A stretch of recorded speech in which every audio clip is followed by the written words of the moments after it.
BJP party జాతీయ అధ్యక్షుడిగా బీహార్కు చెందిన నితిన్ నబీ ఏకగ్రీవంగా ఎన్నికయ్యారు. అసలు ఎవరి నితిన్ నబీ?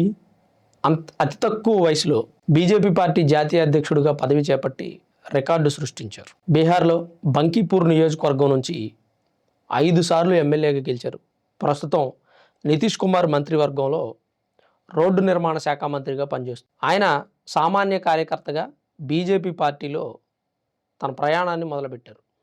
ఆయన సామాన్య కార్యకర్తగా బీజేపీ పార్టీలో తన రాజకీయ ప్రయాణాన్ని మొదలుపెట్టారు. వాళ్ళ నాన్నగారు కిషోర్ నబీన్, ఆయన కూడా బీజేపీ పార్టీ తరపు నుంచే. వాళ్ళ నాన్నగారి తర్వాత ఈయన బీజేపీ పార్టీ తరపు నుంచి ఎమ్మెల్యేగా పోటీ చేశారు. 2006 నుంచి గెలుస్తూనే ఉన్నారు. ఇప్పుడు 5వసారి ఎమ్మెల్యేగా ఉన్నారు. మరి ఇలాంటి వ్యక్తికి, అంటే అతి తక్కువ వయసు ఉన్నటువంటి వ్యక్తికి జాతీయ అధ్యక్షుడు పదవి ఇవ్వడంపై అందరూ ఆశ్చర్యం వ్యక్తం చేస్తున్నారు. దీని మీద ప్రధాని నరేంద్ర మోదీ కూడా ఈరోజు స్పీచ్లో ఈ విషయం మీద ప్రధాని నరేంద్ర మోదీ ప్రసంగించారు.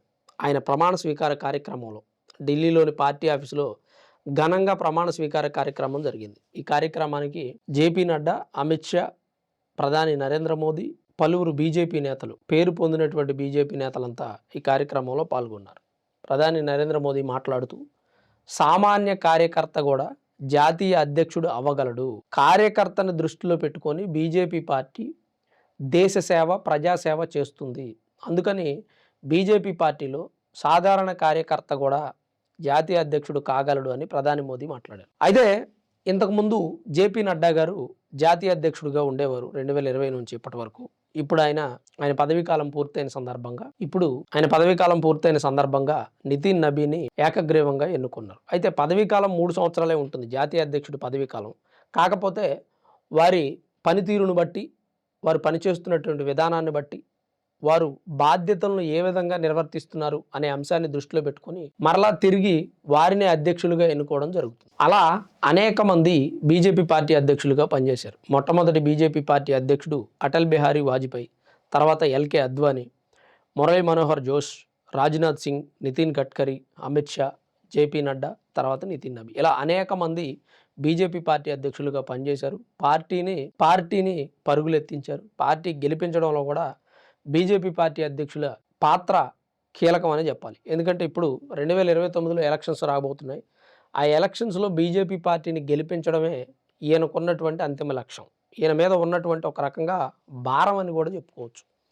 బీజేపీ పార్టీ బీహార్లో జేడీయూతో కలిసి ఎలా అయితే గెలుపొందిందో మిగిలిన రాష్ట్రాల్లో కూడా అలాంటి పరిస్థితి తీసుకురావాలి అంటే నితిన్ నబీ పాత్రే కీలకం. జాతీయ అధ్యక్షుడిగా ఉన్నారు కాబట్టి జేడీయూ, ఎన్డీఏ కలిసి పోటీ చేస్తే అక్కడ 89 స్థానాలు బీజేపీ పార్టీ గెలుచుకుంది. 85 స్థానాలు ఏదైనా నెంబర్ తప్పు అయితే క్షమించండి.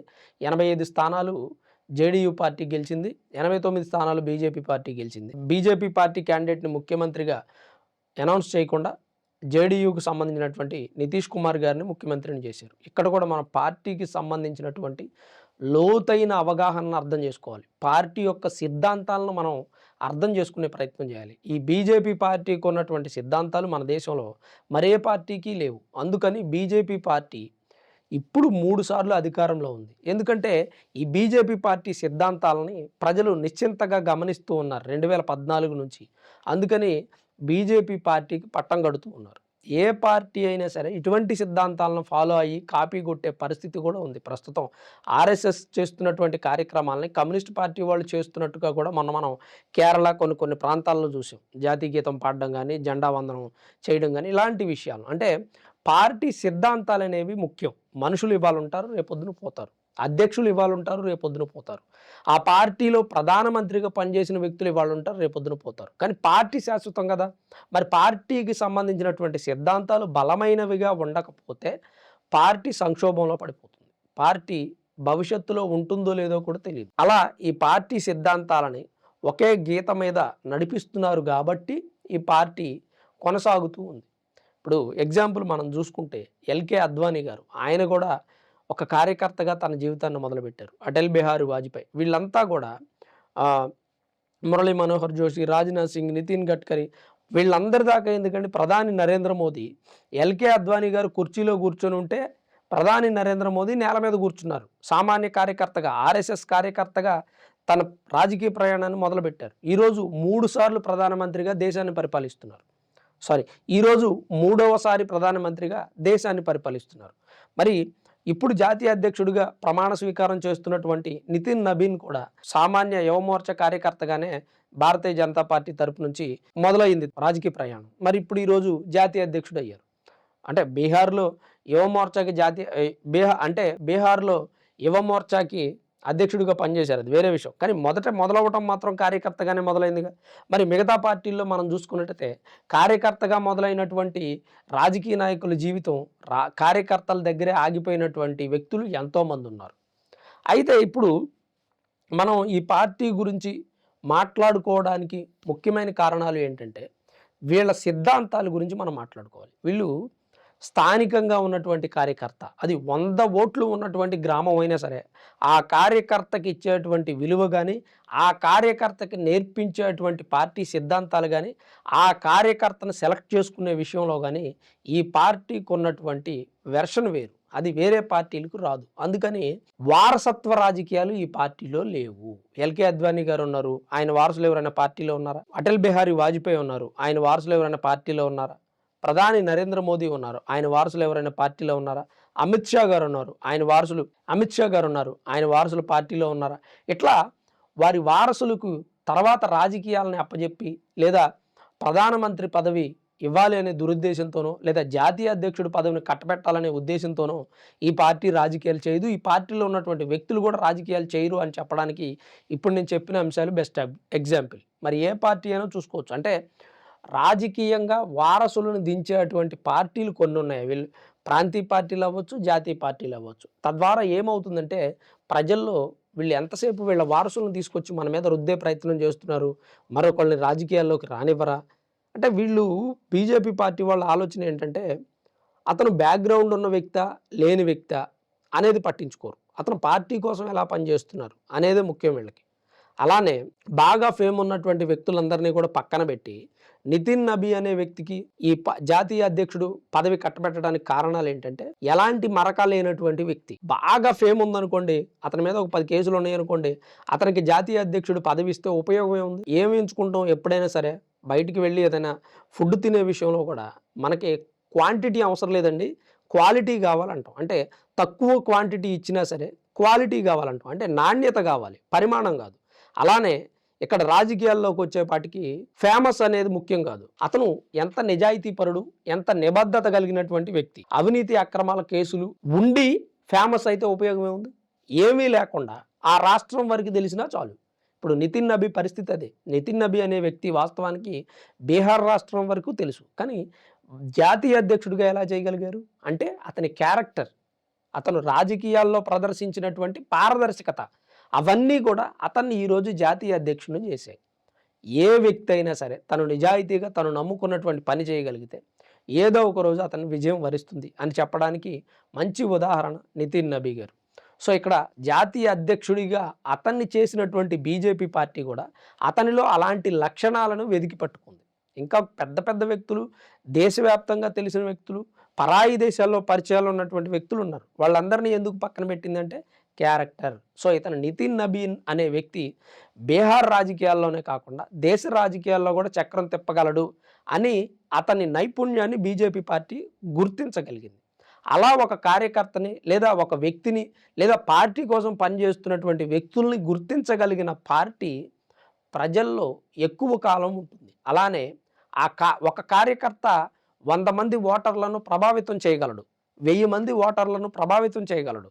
మరి అలాంటి కార్యకర్తని దృష్టిలో పెట్టుకొని పార్టీ గనక కొనసాగితే ఖచ్చితంగా సక్సెస్ అవుతుంది.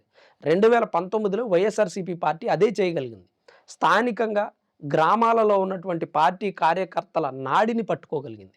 ఆ కార్యకర్త ఎంతమంది ఓటర్లను ప్రభావితం చేయగలడు అనేది ఈ పార్టీ పట్టుకోగలిగింది. అందుకని 2019లో వైఎస్ఆర్సీపీ పార్టీ ఘన విజయాన్ని అందుకొని 151 సీట్లు గెలిచింది. ఈ విషయం నేను ఎందుకు చెబుతున్నాను అంటే మన వీడియోస్ చూసేవాళ్ళు ఎక్కువగా తెలుగు వాళ్ళు ఉంటారు కాబట్టి ఉదాహరణ కోసం మన తెలుగు స్టేట్స్లో జరిగినటువంటి ఇన్సిడెంట్ కోసం చెప్తున్నాను. మరి 2019లో తెలుగుదేశం పార్టీ వాళ్ళు కార్యకర్తలను విస్మరించారు. ఆ పార్టీ కార్యకర్తలే ఎన్నోసార్లు అసంతృప్తి వ్యక్తం చేశారు. స్థానికంగా ఉన్నటువంటి పార్టీ కార్యకర్తలను పట్టించుకోవడం లేదు. ఇప్పుడే పార్టీలోకి వచ్చినటువంటి కొంతమంది నేతల్ని, అధ్యక్షుల్ని, అధినేతల్ని పట్టించుకుంటున్నారు. అందుకని పార్టీ ఓడిపోవడానికి ప్రథమ కారణమైందన్నట్టు కూడా వారి అభిప్రాయాలను వాళ్ళు సోషల్ మీడియా ద్వారా తెలియజేశారు. మరి ఆ తప్పు వైఎస్ఆర్‌సీపీ పార్టీ చేయలేదు. అందుకని 2019లో వైఎస్ఆర్‌సీపీ పార్టీ గెలవడానికి ఇదొక కారణం. కారణం ఇదే అని చెప్పను. ఇదొక కారణం. అలానే 2024లో ఓడిపోవడానికి కూటమి ప్రభుత్వం అధికారంలోకి రావడానికి కూడా ఇదే ఒక కారణం. ఉన్నటువంటి అన్ని అంశాలలో ఇది కూడా ఒక అంశం. పూర్తిగా ఇదే కారణం అని నేను చెప్పను. ఇట్లా అనేక అంశాలు పార్టీ గెలుపుకు ఇలా అనేక అంశాలు పార్టీ గెలుపుని ప్రభావితం చేయడంలో కీలక పాత్ర పోషిస్తాయి. అందుకని ప్రతి పార్టీ కూడా కార్యకర్తని, కింది స్థాయిలో ఉన్నటువంటి కార్యకర్తని కూడా గమనించగలిగితే ఆ పార్టీ పునాది బలంగా ఉంటుంది. పునాది బలంగా ఉన్నప్పుడు బిల్డింగ్ బలంగా ఉంటుంది. మనం వేర్లకు నీళ్లు పోస్తే చెట్టు బలంగా ఎదిగినట్టు కార్యకర్తలను మనం గట్టిగా పట్టుకోగలిగితే కార్యకర్త 1000 మంది ఓటర్లను లేదా గ్రామ స్థాయిలో ఉన్న ఓటర్లందరినీ ప్రభావితం చేయగలడు. పార్టీని బలంగా వేళ్లలోకి, కుదుళ్లలోకి తీసుకెళ్ళగలిగితే ఆ పార్టీ వృక్షం బలంగా కొమ్మలు వేసి అంతటా విస్తరించి నీడనివ్వగలుగుతుంది. సో ఇది బీజేపీ పార్టీ వాళ్ళు పట్టుకున్నటువంటి అంశం. అందుకని ఆ పార్టీ సక్సెస్ అవ్వగలుగుతుంది, మనగలుగుతుంది. వారసత్వ రాజకీయాలను తీసుకొస్తూ అనాదిగా అదే గుడ్డెద్దు చేలోబడినట్టుగా రాజకీయాలు చేస్తున్నటువంటి కాంగ్రెస్ పార్టీ ఈరోజు ఘోర పరాభవం పాలవుతూ వస్తుంది. అధికారానికి దూరం అవుతుంది. ఇంకా అదే నానుడి, అదే ధోరణిలో పోతున్నటువంటి కాంగ్రెస్ పార్టీ పూర్తిగా విఫలమవుతుంది. ఇకనైనా కొత్తగా రాజకీయాల్లో కొత్త ఒరవడి తీసుకురావడానికి ప్రయత్నం చేయాలి. అట్టడుగు స్థాయిలో ఉన్నటువంటి కార్యకర్తలను కూడా ఎంకరేజ్ చేసి ప్రతి పదవిలోనూ వారికి కూడా భాగస్వామ్యం కల్పించే విధంగా పార్టీలు ప్రయత్నం చేస్తే ఖచ్చితంగా ఏ పార్టీ అయినా సక్సెస్ అవుతుంది. రాజకీయ వారసత్వాలు కొనసాగిస్తున్నటువంటి కాంగ్రెస్ పార్టీ అందుకనే దెబ్బతింటుంది అని చెప్పడం నా అభిప్రాయం. మరి మీరేమనుకుంటున్నారు? నితిన్ నబీన్ లాంటి ఒక సాధారణ కార్యకర్తని జాతీయ అధ్యక్షుడిగా ఏకగ్రీవంగా ఎన్నుకోవడంపై మీ అభిప్రాయాన్ని కామెంట్ రూపంలో తప్పకుండా తెలియజేయండి. Thanks for watching this video. This is Ram signing off sunrise studios.